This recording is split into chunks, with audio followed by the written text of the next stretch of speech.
بسم اللہ الرحمن الرحیم۔ السلام علیکم۔ عالم برزخ کا بیان۔ عالم برزخ کیا ہے؟ دنیا اور آخرت کے درمیان ایک اور عالم ہے جسے برزخ کہتے ہیں۔ مرنے کے بعد تمام انسانوں کو اور جنات کو اس میں رہنا ہوتا ہے، اور یہ عالم اس دنیا سے بہت بڑا ہے۔ برزخ میں کسی کو آرام ہے تو کسی کو تکلیف۔ ہر شخص کی جتنی زندگی مقرر ہے اس میں نہ زیادتی ہو سکتی ہے اور نہ کمی۔ جب زندگی کا وقت پورا ہو جاتا ہے اس وقت حضرت عزرائیل علیہ السلام روح قبض کرنے کے لیے آتے ہیں، اور اس شخص کو جہاں نگاہ کام کرتی ہے فرشتے دکھائی دیتے ہیں۔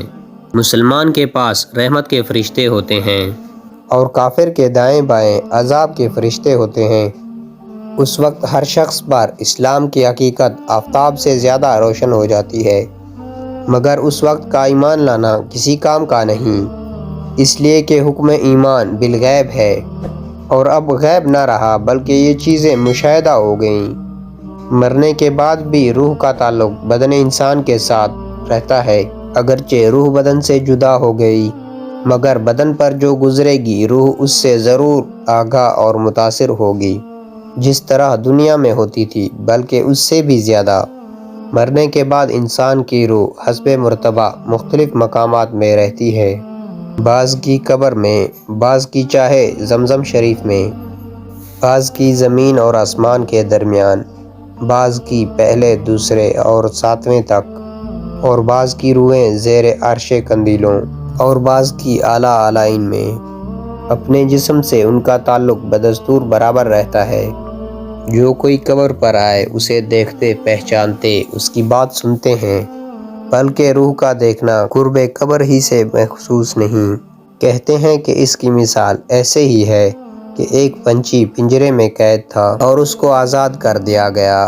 علماء کرام فرماتے ہیں، بے شک پاک جانیں جب بدن کے علاقوں سے جدا ہوتی ہیں، عالم بالا سے مل جاتی ہیں، اور سب کچھ ایسا دیکھتی اور سنتی ہیں جیسے یہاں پر حاضر ہیں۔ موت کا معنی جسم سے جدا ہو جانا ہے، نہ یہ کہ روح مر جاتی ہے۔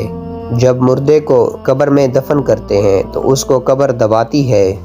اگر وہ مسلمان ہے تو اس کا دبانا ایسا ہوتا ہے جیسے ماں اپنے بچے کو سینے سے لگا لیتی ہے، اور اگر کافر ہے تو اسے اتنا زور سے دباتی ہے کہ اس کی ادھر کی پسلیاں ادھر اور ادھر کی پسلیاں ادھر ہو جاتی ہیں۔ جب دفن کرنے والے اسے دفن کر کے چلے جاتے ہیں تو وہ ان کے جوتوں کی آواز سنتا ہے۔ اس کے پاس دو فرشتے اپنے دانتوں سے زمین چیرتے ہوئے آتے ہیں۔ ان کی شکلیں نہایت ڈراؤنی اور ہیبت ناک ہوتی ہیں۔ ان کے بدن کا رنگ سیاہ، آنکھیں سیاہ اور نیلی ہوتی ہیں۔ ان کی آنکھوں سے آگ نکلتی ہے۔ ان کے بال سر سے پاؤں تک ہوتے ہیں، اور ان کے دانت کئی ہاتھ کے ہوتے ہیں جن سے زمین چیرتے ہوئے آتے ہیں۔ ان میں سے ایک کو منکر ایک کو نکیر کہتے ہیں۔ مردے کو جھنجھوڑتے اور جھٹک کر اٹھاتے ہیں، اور نہایت سختی کے ساتھ کڑک آواز میں سوال کرتے ہیں، تیرا رب کون ہے؟ تیرا دین کیا ہے؟ ان کے بارے میں تو کیا کہتا تھا؟ مردہ مسلمان ہے تو پہلے سوال کا جواب دے گا، ربی اللہ، میرا رب اللہ ہے۔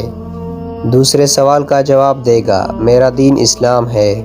تیسرا جواب دے گا، وہ شخص رسول پاک صلی اللہ علیہ وسلم ہیں۔ وہ پوچھیں گے، یہ تجھے کس نے بتایا؟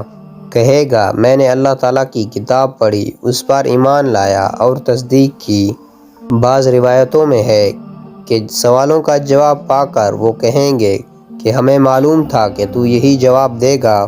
اس وقت آسمان سے آواز آئے گی، میرے بندے نے سچ کہا، اس کے لیے جنت کا بچھونا بچھاؤ، اور اس کے لیے جنت کی طرف ایک دروازہ کھول دو۔